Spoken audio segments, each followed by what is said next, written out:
بسم اللہ الرحمن الرحیم۔ السلام علیکم دوستو، ایک مرتبہ حضرت خضر علیہ السلام دریا کے کنارے بیٹھے تھے۔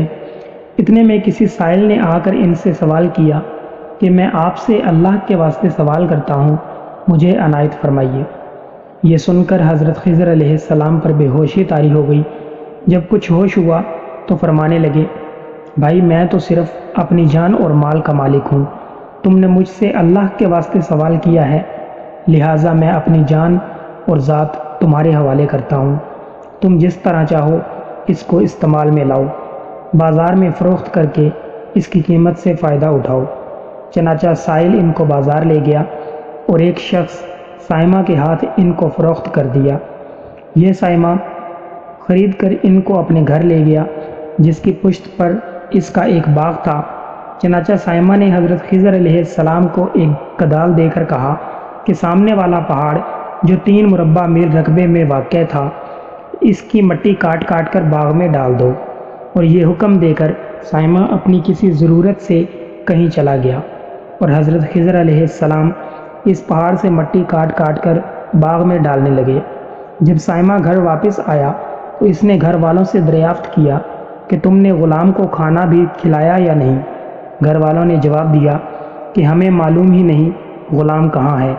یہ سن کر جب سائمہ خود کھانا لے کر باغ میں آیا تو اس نے دیکھا کہ وہ غلام یعنی حضرت خضر علیہ السلام تمام پہاڑ کی مٹی کاٹ کر ڈال چکے تھے اور اپنے کام سے فارغ ہو کر اپنے مولا حقیقی کی عبادت میں مصروف تھے۔ یہ دیکھ کر ان کو بڑا تعجب ہوا اور اس نے دریافت کیا کہ یہ تو بتائیے کہ آپ کون ہیں؟ یہ بات سن کر حضرت خضر علیہ السلام پر کچھ بے ہوشی سی طاری ہو گئی اور پھر افاقہ ہونے پر انہوں نے فرمایا کہ بھائی میں خضر ہوں، جس کو سن کر سائمہ کے ہوش اڑ گئے کہ تو نے یہ کیا کیا، ان کو غلام بنا کر ایسے کام پر لگایا، یہ تو انتہائی گستاخی ہے۔ پھر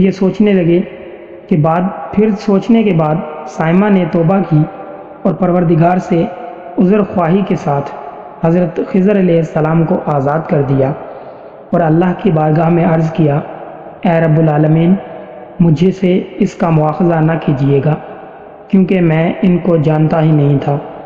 اس کے بعد حضرت خضر علیہ السلام نے دعا فرمائی اور سجدہ شکر بجا لائے کہ اے میرے پروردگار، میں تیرے ہی حق میں غلام بنا اور تیرے ہی حق میں آزاد ہوا، اس پر تیرا شکر گزار ہوں۔ بعد ازاں واپسی کی اجازت لے کر جب دریا پر واپس آئے تو دیکھا ایک شخص کھڑا دعا مانگ رہا ہے کہ اے میرے رب، حضرت خضر علیہ السلام کو غلامی سے رہائی عطا فرما دے اور ان کی توبہ قبول فرما لے۔ حضرت خضر علیہ السلام نے یہ دیکھ کر اس شخص سے دریافت کیا کہ آخر تو کون ہے؟